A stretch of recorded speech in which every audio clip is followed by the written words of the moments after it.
इनको ध्यान से देखिए, इनका नाम और काम सुना ही होगा। बड़ी बड़ी बातें करने वाले, बाबा अपने नाम के साथ लगाने वाले ये रामदेव हैं। अब आजकल हर कोई इन्हें जेल में ले जाने की बात कर रहा है, लेकिन इतनी आसान राह भी नहीं दिख रही है। लेकिन जिस तरीके से एक के बाद एक बयान और विवादों में तथाकथित बाबा फंसते जा रहे हैं, उससे इनके जेल में जाने के दिन नजदीक आते हुए दिख रहे हैं। जी हां, हम बात कर रहे हैं सलवार वाले बाबा रामदेव की।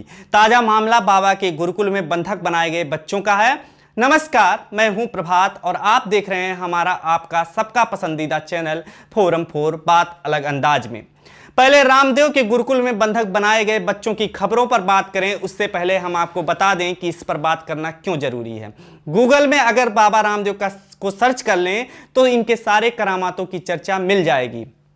हर दूसरी तीसरी खबर इनके उन करामातों पर है जिसकी वजह से इन्हें जेल भेजा जाना चाहिए, लेकिन ऐसा नहीं होगा क्योंकि ये खुद भी ऐसा कुछ कहते हैं जिसको सुन लीजिए आप।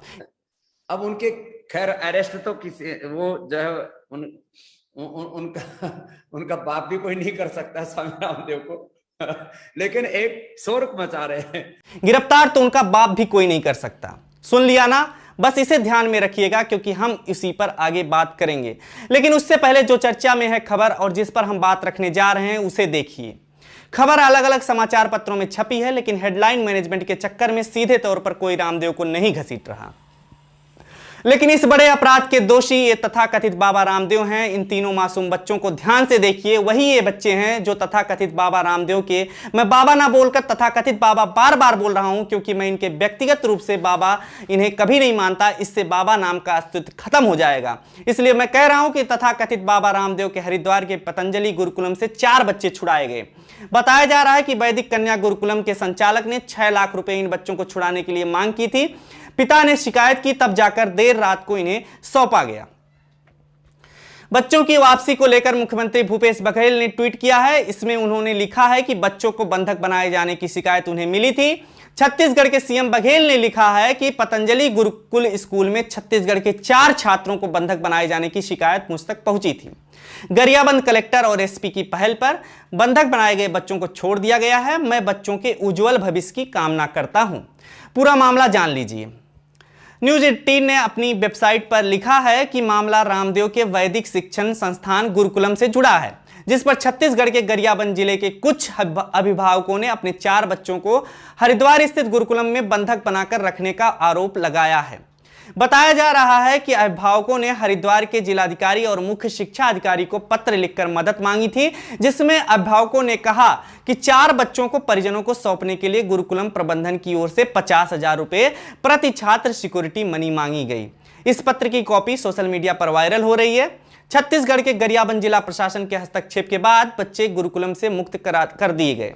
वहीं छत्तीसगढ़ के मुख्यमंत्री के ट्वीट के बाद अब और हलचल तेज हो गई है। हरिद्वार के जिलाधिकारी का पूरे मामले पर कहना है कि मामला उनके संज्ञान में आया है। इस पर संबंधित संस्थान से बात की गई है और अधिकारियों को भी जांच करने के निर्देश दिए गए हैं।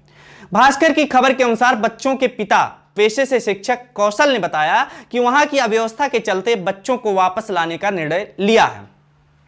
हर बच्चे के लिए 65,000 रुपए जमा किए थे। अब उन्हें वापस भेजने के नाम पर 1.5 लाख रुपए और मांगे गए।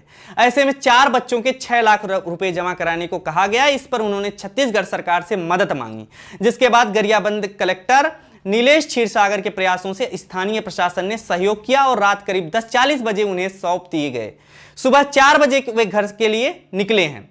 दैनिक भास्कर आगे लिखता है कि देवभोग ब्लॉक के धौराकोट निवासी शिक्षक कौशल सिन्हा ने अपने बेटे व बेटी को वहां पढ़ने के लिए रखा था। उनके साथ कौशल के साले परमेश्वर भी दोनों बच्चे वहां पढ़ने के लिए भेजे थे। कौशल बुधवार को अपने ससुर ललित राम सिन्हा के साथ बच्चों से मिलने हरिद्वार स्थित गुरुकुलम पहुंचे।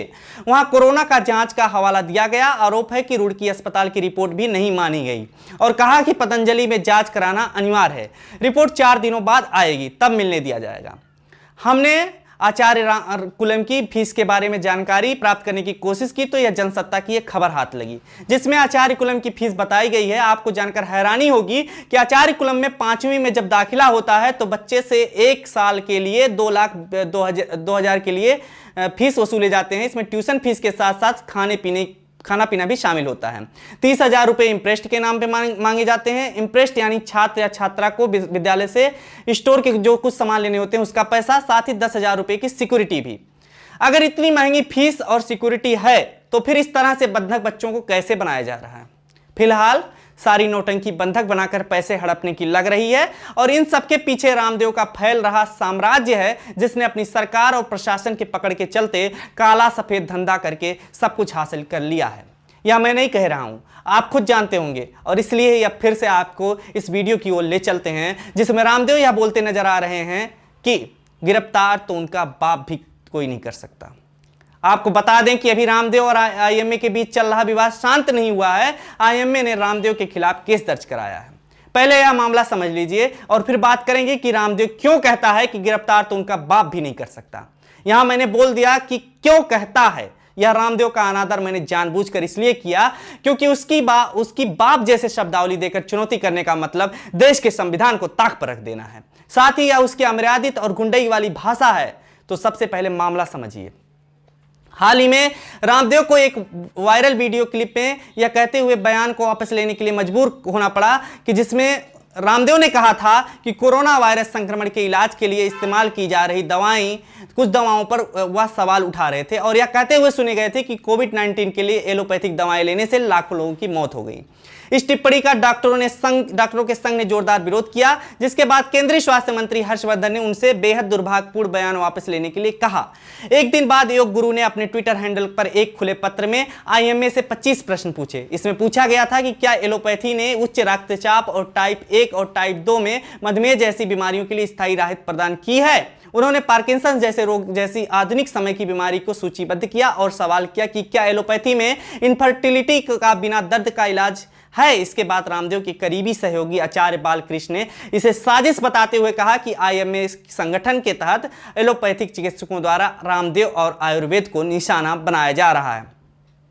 इसी को लेकर के इंडियन मेडिकल एसोसिएशन आईएमए ने रामदेव के खिलाफ पुलिस में शिकायत दर्ज कराते हुए एलोपैथी पर उनके भ्रामक एवं गलत बयान को लेकर के प्राथमिकी दर्ज करने की मांग की। आईएमए ने आईपीसी के तहत पुलिस थाने में दी गई अपनी शिकायत में कहा कि रामदेव ने कोविड-19 संक्रमित व्यक्तियों को स्थापित और अनुमोदित तरीकों एवं दवाओं से इलाज के बारे में जानबूझ एवं सोच समझकर झूठी, आधारहीन और दुर्भावनापूर्ण जानकारी फैलाई। इस बारे में अभी जांच चल ही रही है कि रामदेव के बारे में यह खबर भी आ गई। आईएमए से रामदेव की तकरार के बीच पतंजलि के सरसों तेल में मिलावट की शिकायत, अलवर में फैक्ट्री सील की गई। यह खबर देखिए। तो इस खबर से चौंकिए ना। यह रामदेव व्यापारी है और ऐसा व्यापारी जो खजाना देश का कैसे लूटे सब पता है, और सरकार ऐसे लोगों को क्यों जेल भेजेगी? क्योंकि मैं यह खबर मौखिक बताता उससे अच्छा यह लिखित समाचार में तो है। तो गौर कीजिए, जनसत्ता की खबर में लिखा है कि कोई छूता है पैर तो कोई झुककर करता है सलाम। देखें ताकतवर केंद्रीय मंत्रियों के संग रामदेव के संबंध। इस खबर के अंदर वायरल रामदेव की सरकार और उसमें शामिल मंत्रियों के साथ ये फोटोज हैं। एलोपैथी और डॉक्टरों पर विवादित बयान के लिए इंडियन मेडिकल एसोसिएशन ने उन पर हमलावर रुख अख्तियार किया हुआ है। 1000 करोड़ रुपए के मानहानि केस के बाद रामदेव के खिलाफ आईएमए ने पुलिस में शिकायत दर्ज कराई है। इतना ही नहीं, आईएमए ने पीएम नरेंद्र मोदी को चिट्ठी लिखकर रामदेव के खिलाफ ठोस कार्रवाई करने की अपील की है। लेकिन ऐसा नहीं होगा। ऐसा कैसे होगा कि रामदेव की गिरफ्तारी हो, और ऐसा दावा जो वो खुद करता भी है कि किसी का बाप भी रामदेव को जेल नहीं भेज सकता, क्योंकि रामदेव का पीएम मोदी, गृह मंत्री अमित शाह, रक्षा मंत्री राजनाथ, केंद्रीय सड़क परिवहन मंत्री नितिन गडकरी, केंद्रीय स्वास्थ्य मंत्री हर्षवर्धन, केंद्रीय कानून मंत्री रविशंकर प्रसाद, सूचना प्रसारण मंत्री प्रकाश जावड़ेकर, केंद्रीय मंत्री बाबुल सुप्रियो, जिनको आप जानते हैं कि बीजेपी से टिकट बाबा रामदेव ने ही दिलवाया था। बाबुल खुद इस बात को कबूल कर चुके हैं। ये सब के सब बाबा के हितैषी और साथी हैं। आज के एपिसोड में बस इतना ही। फिर मिलेंगे अपने नए खास एपिसोड के साथ। तब तक के लिए मुझे इजाजत दीजिए। धन्यवाद। खबरों में बने रहने के लिए फोरम 4 को सब्सक्राइब करें और नोटिफिकेशन पाने के लिए बेल आइकन दबाएं।